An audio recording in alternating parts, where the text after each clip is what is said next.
The Conbini boys, they're the Conbini boys, they're the Conbini boys.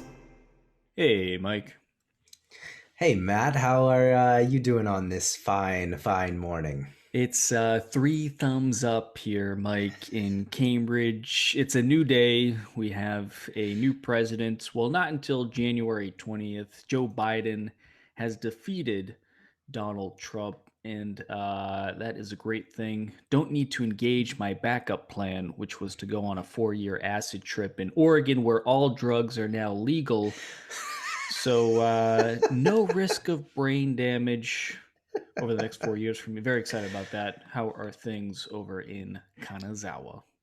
Yeah, things are great. We had a little party here in the Markey household, Mm-hmm. Mm-hmm. and just really hope for the future and everything that to look forward to. So what better way to celebrate this exciting time than to get into the Conbini?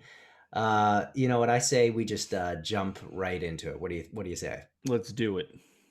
All right, Matt. Well, as always, we are starting off with what we like to call the Chiki Wars. Mm-hmm. Matt, we've got two chickies this week. I'm just going to go right to it. So, the first chiki that we're looking at this week, we are looking at the El Chiki. And Mm-hmm. this El Chiki is the Taiwan Mm.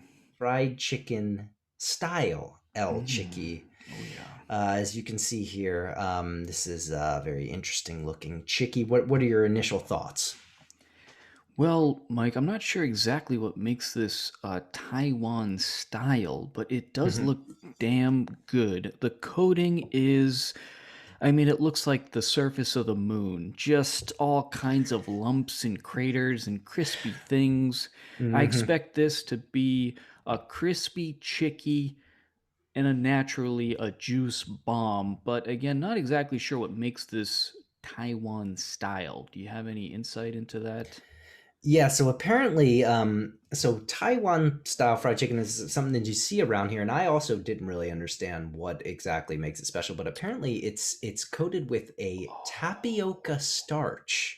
Mmm, nice. Which yeah, I don't really know. I've actually had Taiwanese fried chicken before, but I don't have a good sense of like how to describe it. But they say it's got the amami Mhm. and the umami, so Oh boy. that's a classic combo right there. I'm excited to try it. As you notice, it's different sort of shape than the normal El Chicky, which Yeah, that's interesting. I don't know if it's just the Chicky we're looking at, but definitely definitely interested in trying it. looks fantastic.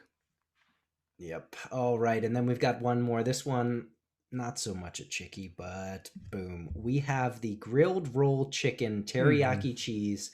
This is coming from Family Mart. As you can see, what we're looking at, we got a Mm. teriyaki chicken. It's rolled, and inside we've got some cheese. And not only that, we got four kinds of cheese. Matt, what do you think about this one? Well, it's not just four kinds of cheese, Mike. It's four kinds of natural cheese. And I gotta Good tell call. you, when you gotta use natural to describe your cheese, my radar starts flashing. How natural do you think this cheese is really? I think it's about as natural as the juice inside that chickie. This stuff Yeah. was made in Los Alamos, not mom's kitchen, if you ask me. But damn, it looks good, Mike. I'd Yeah, have a I bite of can. that. Yeah, I hear you. And as we've talked about, we're looking for that legendary cheese and chicky combo. Maybe the key is not injecting the cheese. Maybe it's the rolling of the Rolling the cheese. cheese. So we'll have to see. But yep, that wraps us up for the Chicky Wars this week. All right, Mike, it's on to the scoreboard, and we're switching things up. We're going back to the original format this Original. week. We Yep. had been doing a segment called "Winners and Losers," where we pick our favorite and least favorite conveni items Hmm. out this week. But we both agreed there are just too many great items at the conveni, Yeah. so we're just going to go back to sharing our top three from each of the Hmm. big three conveni. But before Hmm. we do that, a quick look at the scoreboard this week. New items out. Family Mart has 63, Lawson 47, and Mhm. 7-Eleven 133. Any thoughts on those numbers, Mike? Yeah, to be honest, not much. I mean, that's pretty much what we've grown accustomed to. I'd say. What do you think? I thought Lawson, it was a little bit high, playing near 50, but It's most of true. that is because they released a bunch of decaffeinated coffee products, which Hmm. accounts for a lot of those. That's true. That's true. All right, let's go ahead and dive right into our favorite items for this week, Mike. I Hmm. say we start off with Family Mart, and I Okay. think it's worthwhile just jumping into what you picked out this week. Let's see what you got here. Very excited to see your choice out of Family Mart. Oh yeah. Boy, Hmm. that's a classic. That's a classic right there. I think the translation said soba noodles and fried vegetables, I think, but Matt, I'm Mm-hmm. sure you know what this is. This is the classic hot soba with the kakiage. And kakiage is a classic soba Mm. topping. It's normally onion, sort of sliced onion, and then whatever sort of vegetables you want to throw in there. And then it's all sort of like fried together in this clump. And then you put it on top, and it slowly sort of, spreads out as you eat it. And you know what it is, this is not, let's be honest, this is not a new item in general, but this is a winter item for sure. And oh man, this is, I gotta be honest, at the Conbini, this is one of my favorite winter items, because it's just so simple, and they do it really well, I gotta be honest. Yeah, I'm a big soba fan, and Mm. I just can't wait. I'm definitely gonna be having this winter. What do you think? Are you a soba and kakiage guy? I'm a huge soba and kakiage. I'm just a big kakiage guy. Oh Soba, yeah. udon, whatever it's on. It kind of Mm. reminds me of Captain Crunch a little bit. You know, you take that first bite, it's super crispy, you get your gums torn up, but then it slowly softens in the soup, Oh yeah. eases up. Oh boy. And on the side there, I see a little dish of shichimi spicy Oh seasoning. boy, Yeah, yeah. sprinkle that on, and boom, Flavor Town City, as Guy Fieri would say. Awesome choice, Mike, and a great winter item. Thank you, thank you. All right, out of Family Mart, my choice this week here is the Orange Punch Oh, Chuhai. And Mike, oh. this is in celebration of new President-elect Joe Biden. Orange punch. Of course, Donald Trump is orange, and now we've punched him out of the White House. The Trumpster is in the dumpster. And I got to tell you, Mike, I'm going to skip the description here. This is characterized by the refreshing taste of a coherent, ethical president who believes in democracy.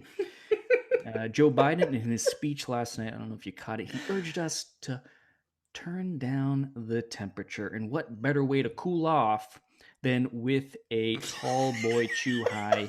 You get a little celebration in there, 8% alcohol. And also handy for inoculating yourself to the fact that Don is still president for the next 2.5 months. So, Right. yeah, great new item here out of Family Mart.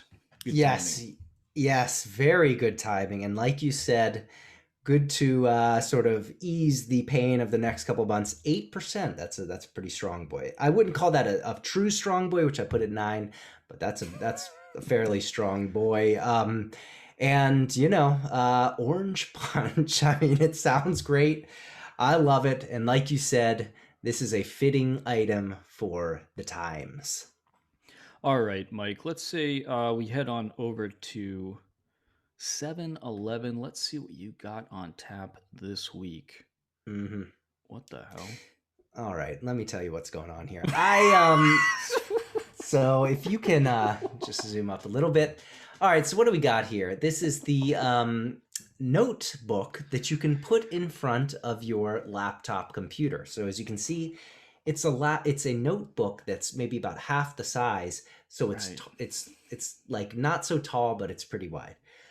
All right. So, of course, this is I mean, let's be honest, this is not the greatest item of all time, but I thought it was a good time to showcase that the Conbini, while it, has great food and drinks and everything, it also has a variety of sort of more everyday items, Mm-hmm. and Mm-hmm. especially Bombugo, Ooh, boy. Bombugo, One of my favorites. Bombugo, which is stationary. And I think Lawson actually does it best. But you know what I thought? Hey, let's give a shout out to the old stationery that you find at the Conbini.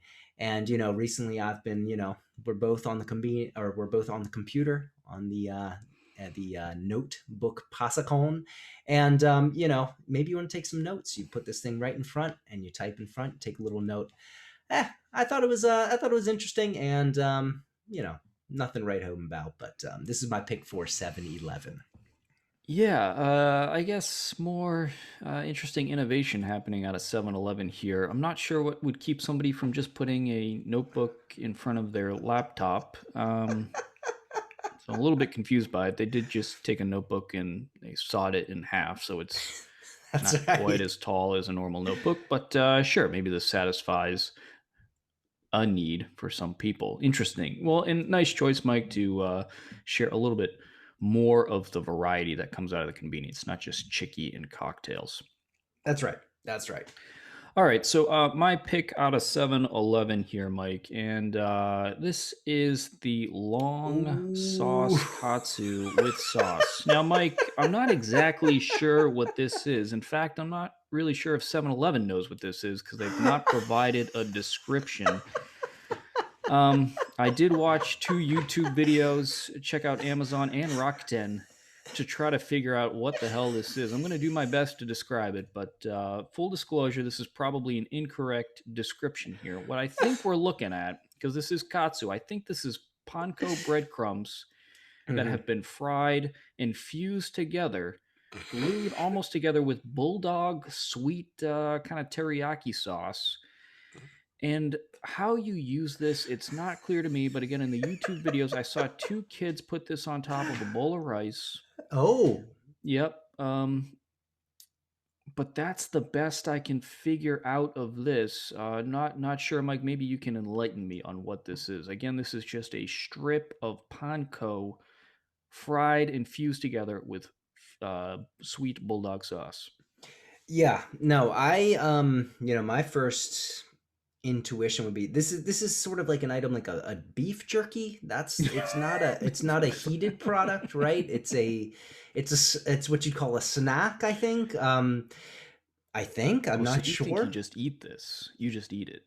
You I don't. thought you just eat it, but Yeah. what you were saying about you put this on rice, now that changes things. This might be an actual meal item, in which case, that's very interesting. I don't know about the nutritional value. I imagine it's not great. Yeah, negative, But I think. negative. Is there katsu in there? That's also what I don't know. Is there There's pork no in there? katsu in there. No, there's no katsu in this. No. There's no pork in there. I don't Okay, believe. well, I don't believe. okay, so like you described, it's just panko with some bulldog sauce. Um, you know what? I haven't had anything like this. This could be very interesting. I'm gonna have to check as well and see where this is in the Conbini. That's gonna be important.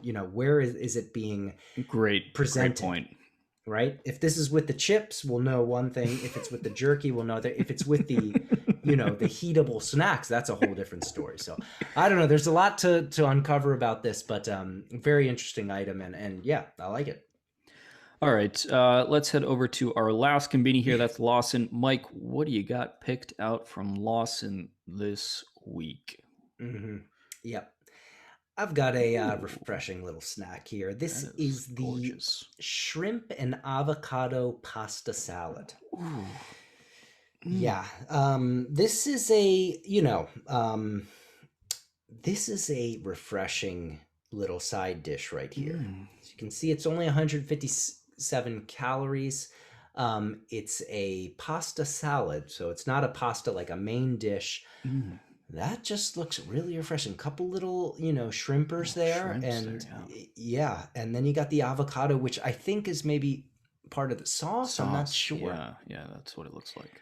Yeah, not to be honest, strangely in Japan, you see the shrimp and avocado, but I feel like that's more a flavor maybe you'd expect in Hawaii or something like that. Like where would you I'm not sure.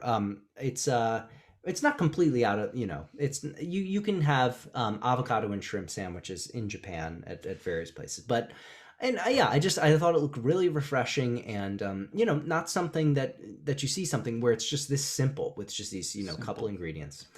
So I really thought this looked nice, and I'd love to have this as a little side item. Yeah, great choice, Mike. It is a striking dish. I like the colors too. You got the green there, and then the Mm. pink orange from the shrimp just popping out. I also just Hmm. noticed it also has some gorgonzola cheese in there as well. Ooh. So this thing's got some flavor too. Ooh. Don't be fooled by how subtle it looks. That does look outstanding. Mm. Great choice, Mike. Thank you, thank you, thank you. All All right, right. last up, my pick out of Lawson this week here. Hmm. Mike, what we're talking about here, and sort of inspired by you last week with the green salad bowl. This is the protein Wow. charged salad. And what we're looking at here is a bowl, plastic bowl. And in the plastic bowl, we have some lettuce on the bottom. We Oh. have a slice of tomato, some steamed chicken, chickpeas, a hard boiled egg, broccoli, and then some dressing. Hmm. I believe that is, I'm not sure what kind of dressing that is, but this looks fantastic, Mike. You mentioned your diet's not been so good lately. No. Mine's been pretty bad too. Awful. Yeah. Um, I got to eat healthier, and I actually put on a little bit of weight, if I'm being a little honest here, and Oh. I'm doing a little Sean T. Okay. 20 minutes a day trying to get my life together. But did Shanti yesterday, my recovery meal, Mike, was a cheese plate and a glass of cab. Ow. So, yeah, not Ouch. great. So I could have used this protein charge bowl out of Lawson last night after Shanti. Yeah, yeah, no, this is a powerful dish, I'd say. You've got all the protein that you can really get at the Conbini. You got meat, you got beans, you got eggs, and broccoli, I'm not sure, but this is a classic right here. And I could see this being a big one because, protein, it's a little bit tough to come by at the Conbini for a nice price, I'd say. And it's 500 yen, 315 calories, but there's no carbohydrates in there. This is looking pretty good, I gotta say. I could see, like you're saying, you got a big workout on, a big sweat on. You Mm-hmm. got your muscles are aching, and you want something to just get in there and pump it up. Mm, This looks like what you want to go for. it sure does. Okay, so that wraps up the scoreboard and our top new items out of the Conbini this week. Hmm. Mike, I think it's on to our main story. What's on the docket for this week? Well, this week I'm really happy to say this is episode 27. I think we went to YouTube. We went live on YouTube, episode 20. And it's been since then. We have not introduced a critical member to the Conbini Boys universe, and we're talking about the legendary Spicy Commentator, the Mm-hmm. Karakuchi Commentator, Mai Mai. And let me tell you, Matt, she is back. And you know what? You might be asking, where has she been? I think we've Mm-hmm. had a lot of new listeners recently, and maybe they're just wondering, what are you talking about? Well, she's been out, and one thing that she's been doing is, I don't know if you knew, Matt, there's actually a Japanese drama going on right now. It's about the Conbini. Oh boy. Oh boy. Yeah, and this is called Kono Koi Atatame ka? And this means, can you heat up this love? Or and as Matt, anybody who's been to Conbini, you go to Japan, you take something, for example, that soba or something that needs to be heated up, and when you check out, they say, "Atatame masu ka? Do you want me to heat this up?" And so it's a play on that. It's saying, "Can you Mm-hmm. heat up this love?" So, Matt, let me just give you a brief breakdown because my she's been all about this show. She's watching it all the time, and Mm-hmm. so let me share and show you what we got here. So, what's this drama all about? Boom, there it is. Kono koi atatame masu ka? So, we got this girl right here. For our podcast listeners, we're looking at the homepage of this story, and basically just to give you the brief of what this is, the main character, she's a young girl, and she was actually in an idol group, but she got a little bit too old, so they kicked her out, and now she's working part-time baito at the Conbini. And you know, in her spare time, she starts reviewing Conbini sweets on Instagram. Does this remind you of anyone, Matt? It reminds me of the Spicy Commentator. That's exactly right. So in this story, she starts reviewing on Instagram, and by a chance meeting, she meets the president of the Conbini company that she's working for. Wow. And he says, you're that girl who's reviewing those Conbini sweets. And he offers her a position to be the chief producer for Conbini sweets. Wow. Yeah, and just to quickly, this is just a little bit of Japanese info for you right here. Our podcast listeners won't be able to see this, but for every Japanese drama, you have this legendary, the sort of chart, the relationship chart. So you look at this chart, you got who's in love with who's this person, they're living together, this is their pet, you know, he loves her, does she love him? We don't know. So anyways, this is anyone who, for our YouTube visitors, you can viewers, you can see what's going on here. There's a lot going on here. But long story, all to say, the amazing thing about this drama is that they're actually taking this from the fictional world to the real world. So they've joined together with 7-Eleven. Wow. And while this show is going on, each couple of weeks, they're actually bringing out one of the items that the main character makes in the drama, and they're actually releasing that as a product. So genius. Matt, amazing, right? So what we're looking at here, this is the Koi Suru Kayobi no Chokoto Rilakushu. So this is apparently the name. I don't know. And but it's a chocolate shoe cream. It looks great. And it does look good. So all that being said, the Spicy Commentator, she's back this week, and she really wanted to review this item. But we went out 2 days ago. We went to between 7 and 9 7-Elevens, and it was sold out everywhere. We couldn't find it. And by the way, when I say we went to 7 or 9 Conbinis, I opened up my map app, typed in 7-Eleven, and I could all see it on one screen. You know, they're all right around. It took us like 20 minutes. So, Matt, all that being said, the Spicy Commentator is back. And this week, unfortunately, she doesn't have that shoe cream that she wanted to introduce, but she does have a new item to introduce. So I thought we should just go ahead and take a listen. Let's do it. Long time no see, everyone. The Spicy Commentator is back. Today, I'll introduce Daifuku Namadora Tsubu to Butter Cream. In English, sweet beans and whipped cream mochi pancake sandwich. It is a dorayaki with a really delicious whipped cream daifuku.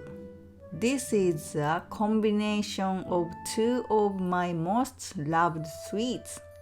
The salty flavor of the butter adds another delicious layer to the taste.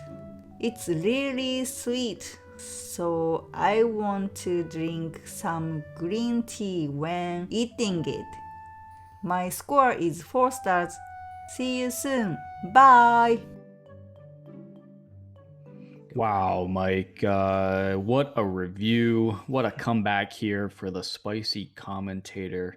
4 out of 5 stars with the Tsubu buttercream Daifuku Dorayaki. This does look really good, Mike. And, you know, even more than a review here, I like that hot tip from Mai about pairing this with some green tea. Counter the sweetness. That's a hot tip there for those who enjoy Japanese sweets. Yeah, no doubt. Yeah, more than anything, you know, it's just great to have her back, and you know, hopefully going forward, we'll be hearing more about the Spicy Commentator, and hopefully we'll be able to track some of these items coming out of this drama. But yeah, it's good to have her back. It's great to have her back. Thanks, Mai. Okay, Mike, it's on to the next segment here. This happens to be my favorite segment each week. This is At the Genba with Mike, the Genba being the place where the action happens. Mike, you are in Japan where all the action happens. What do you have for us this week for product reviews? All right. Well, I've got a couple of chikis, actually, that we've looked at in the past couple weeks. So let me just, get right to it. What do we got? So coming up first, I got the Fami Chiki. This was the Norishio. And I got to tell you, I was really surprised with this one. We both kind of were not looking too forward to it, but then we talked a little bit more. We got this, this interesting crust going on. Potato chip crust. Potato chip crust. I gotta tell you, this was a very strange feeling I had about this. So the first bite I bit in, I just thought this is interesting, and so here's how I feel about it. You know about fried oysters. You ever had a po' boy sandwich? I've never had a po' boy sandwich. No. Okay, but I know what a po' boy is. I know what it is. Yeah, that's what it tasted like. Yeah, it tasted chicken. like it's chicken. Yeah, exactly. But the seaweed flavor actually gave it this almost like oyster kind of flavor. No kidding. Yeah. So to be honest, if I was just rating on the scale of a chiki in terms of chicken, I'd give it maybe like a 3 stars. But if you're imagining that you're eating like a fried oyster sandwich, I give that like a 4 or 5 stars. It was a very kind of like strange situation. I couldn't figure out what I was eating. So as long as you imagine your fried chicken is actually an oyster, this tastes good. That's what you're saying. That's exactly what I'm saying. That sounds troubling. Yes. All right. One other that was a little bit more straightforward, and this is one that we both were kind of excited about. This was the sweet and spicy yuzu koshu. That's yuzu and pepper sauced chicken from 7-Eleven. I gotta say, this one was unfortunately a disappointment. It had the yuzu and kosho flavor, no doubt. But besides that, to be honest, I mean, it just tasted like yuzu kosho plus a chicken. There wasn't a mingling going on. I gave it maybe 2 or 3 stars, unfortunately. Wow, yeah, it is important to make those things mingle. That's what we see time and time again. It's hard to get things to mingle with the chiki. So disappointing there. I had high hopes for the yuzu kosho. We're both big fans of that particular seasoning. But yeah, time and time again, it is hard to get those seasonings paired well with the chiki. Yep. So see what I can find out next week. Try and pick up some other things. But that's it for this week. All right. Thanks, Mike, for taking us to the Genba here. We're on to our last segment. Normally we do Conbini news, but like last week, we're going to go back to Conbini College. Mike, this is our chance to share with our listeners some history about the Conbini. And again, this comes from an article by Conbini scholar Gavin Hamilton Whitelaw, executive director of Harvard University's prestigious Reischauer Institute for Japanese Studies. And this is a chapter called Rice Ball Rivalries. And today we're talking about 7-Eleven and their history with the onigiri.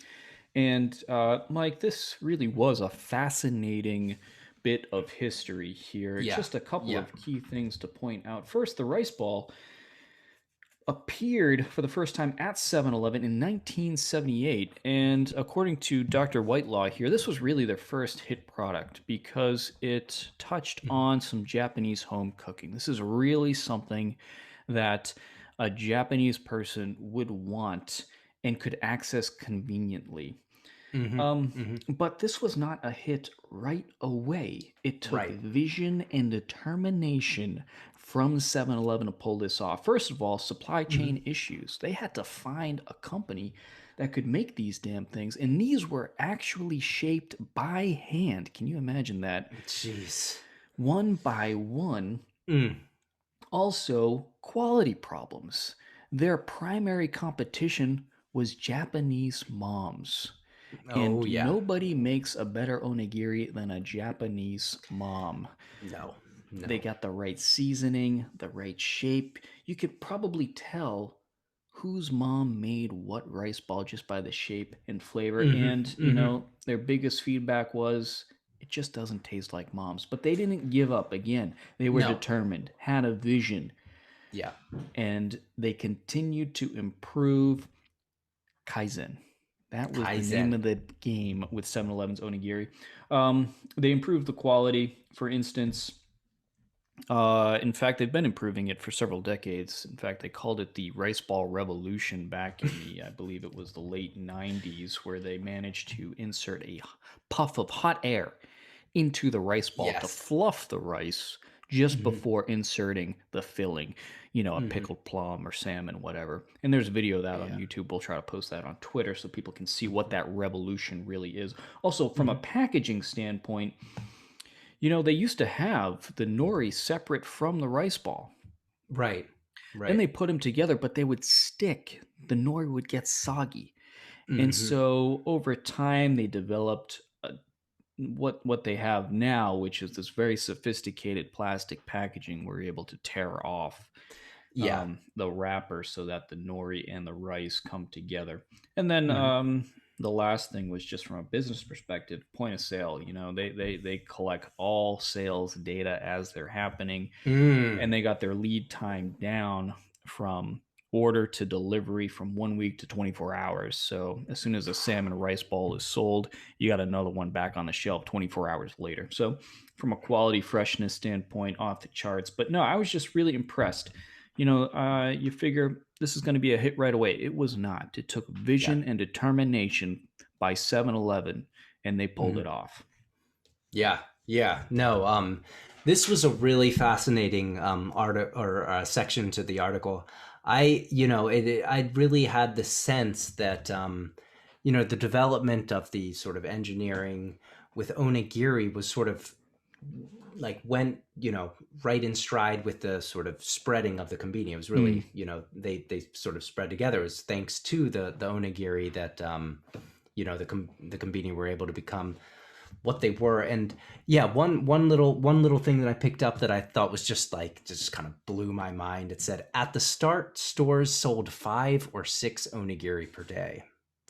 Like when we're talking we're talking about billions as our still president, soon to not be president, billions and billions of onigiri a day now. To imagine that at the beginning they were hand molding 5 or 6 Conbini per onigiri per Conbini. That was really interesting. It was just a really, really interesting look at the at 7-Eleven's innovations. And I think next week I think we're going to be looking at the next section of this article. We're going to be looking at Lawson and also about their onigiri journey, which is really a recovery story. They had a finger or a piece of a finger make its way into an onigiri, which of course caused all kinds of havoc, and how they recovered from that. So that's what we'll be checking out next week at Conbini College. All right. Well, Matt, you know what? I think that wraps us up for the week. We're in a new era now, and it just feels great.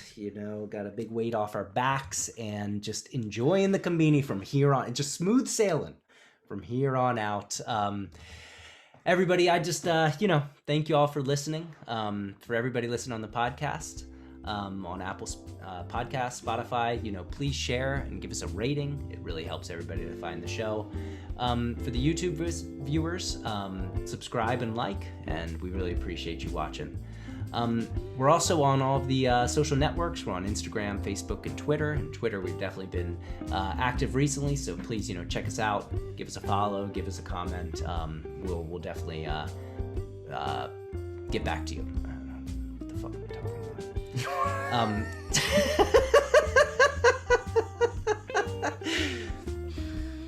If you have a Conbini memory We actually have a phone number, and that number is 617-453-8207. If you give us a call, we will let you say whatever you want, and we'll share it on the podcast. We're just going to share it on the podcast, everybody. So, Matt, you know what? That wraps us up for this week. And you know what? I guess, as always, I will see you at the Conbini. I'll see you at the Conbini, Mike.